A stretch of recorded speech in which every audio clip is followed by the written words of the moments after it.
Vamos estudar juntos a lição da Escola Sabatina?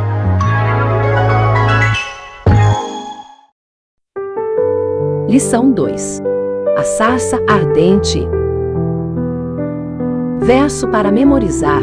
Então, o Senhor continuou: Certamente vi a aflição do meu povo, que está no Egito, e ouvi o seu clamor por causa dos seus feitores. Conheço o sofrimento do meu povo. Por isso desci a fim de livrá-lo das mãos dos egípcios e para fazê-lo sair daquela terra e levá-lo para uma terra boa e ampla, terra que mana leite e mel. Êxodo 3, versos 7 e 8. Domingo, 6 de julho de 2025. A sarça ardente. Olá, amigos. Como estão vocês? Espero que todos estejam bem. Desejo que todos nesta hora se sintam carinhosamente abraçados por Jesus Cristo, nosso bendito Salvador, e que as bênçãos de Deus estejam sendo derramadas sem medida sobre toda a sua casa e em cada aspecto da sua vida. Obrigado por estar aqui conosco nesses momentos para juntos meditarmos por alguns instantes na Palavra de Deus. Muitos acreditam que os grandes líderes já nascem prontos. Mas a história de Moisés nos mostra algo bem diferente disto. Antes de libertar o povo de Israel, Moisés passou por um longo e silencioso processo de transformação, de crescimento.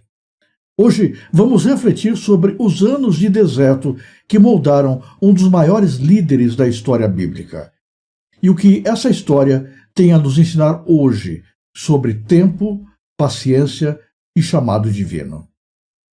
Após fugir do Egito, Moisés encontrou refúgio em Midian. Lá, a sua vida tomou um rumo completamente diferente. Ele se casou com Zípora, teve 2 filhos, Gerson e Eliezer, e passou a viver como pastor, sob os cuidados de Jetro, o seu sogro, sacerdote de Midian. Parece uma mudança drástica, de príncipe no palácio do faraó para pastor de ovelhas no deserto. E foi mesmo. Mas essa nova realidade não foi um retrocesso. Pelo contrário, foi o cenário ideal para a escola de Deus. Durante 40 anos, Moisés teve uma vida tranquila. Mas não foi um tempo de passividade, de inatividade. Ele não ficou apenas sentindo o aroma das flores, ou talvez o aroma dos cactos do deserto. Na verdade, foi ali na solidão das montanhas, no silêncio entre os vales, que ele aprendeu a ouvir a voz de Deus. E mais ainda, foi ali que Deus o usou para registrar os primeiros livros da Bíblia. Moisés escreveu, sob inspiração divina, os livros de Jó e de Gênesis. Exatamente nesse período. E isso é tremendo, é imenso. Pense no que esses livros contêm: a origem da criação, a entrada do pecado, o plano da redenção, os patriarcas e o início do grande conflito entre o bem e o mal. Ou seja, enquanto aparentemente esquecido no deserto, Moisés estava, na verdade, sendo preparado e sendo usado para preservar e para comunicar verdades essenciais sobre Deus e o plano da salvação. E então, eis que surge o inesperado. Moisés está cuidando do rebanho, como ele sempre fazia, quando algo inusitado, fora do comum, chama a sua atenção. Uma sarça em chamas que não se consome. Ele se aproxima e ouve uma voz, a voz do próprio Deus. Leia Êxodo 3, versos 1 a 6, especialmente o verso em que Deus se apresenta como o Deus de Abraão, o Deus de Isaque e o Deus de Jacó. Isto não foi apenas uma saudação formal. É profundamente significativo. Ao dizer isso, Deus está conectando Moisés com a história da aliança. Está relembrando as promessas feitas aos patriarcas, promessas que Moisés conhecia muito bem. Deus está dizendo, em outras palavras: eu sou o mesmo, eu continuo fiel, e agora é a sua vez de entrar nessa história. Mas antes de qualquer missão ser dada, Deus pede um gesto simbólico. tira a sandália dos pés, porque o lugar em que estás é santo. Isso revela algo precioso. A santidade da presença de Deus, a reverência necessária ao nos aproximarmos dele. Deus não inicia a conversa com ordens, mas com um convite à adoração, com um convite ao respeito e à consciência do sagrado. É curioso pensar que Deus esperou 80 anos até considerar Moisés pronto.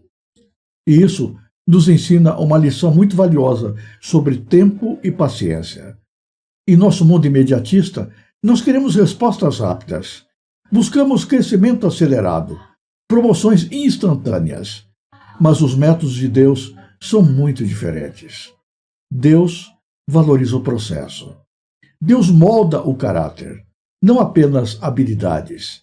E às vezes, isso leva décadas. É um processo lento. Moisés precisava desaprender o orgulho e a impulsividade do Egito e aprender a depender de Deus passo a passo, dia após dia. E isso só foi possível no deserto. Quantas vezes nós nos sentimos em Mídian? Em fases em que nada parece grandioso, onde os holofotes se apagam, onde ninguém aparece, onde ninguém parece perceber o que nós estamos vivendo. Mas é nesses momentos que Deus trabalha com mais intensidade, com mais profundidade.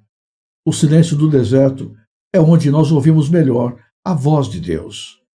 E quando finalmente Moisés estava pronto, Deus o chamou para uma missão impossível aos olhos humanos: libertar um povo oprimido, confrontar o Império Egípcio e conduzir Israel ao cumprimento das promessas divinas.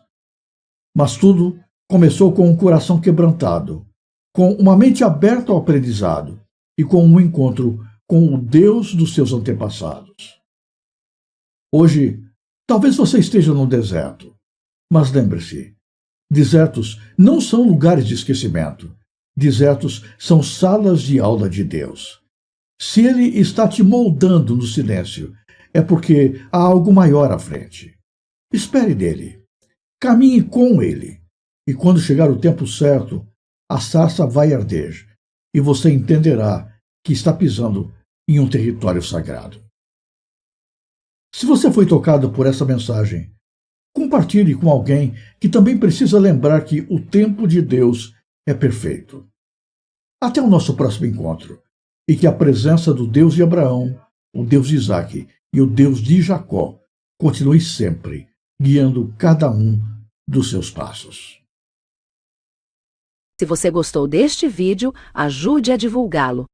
Inscreva-se no canal, deixe o seu gostei, clique no sininho das notificações e compartilhe o link com as pessoas que você conhece. Fale mais de Deus no mundo que quer esquecê-lo. Que Deus abençoe você em cada momento e em todos os lugares.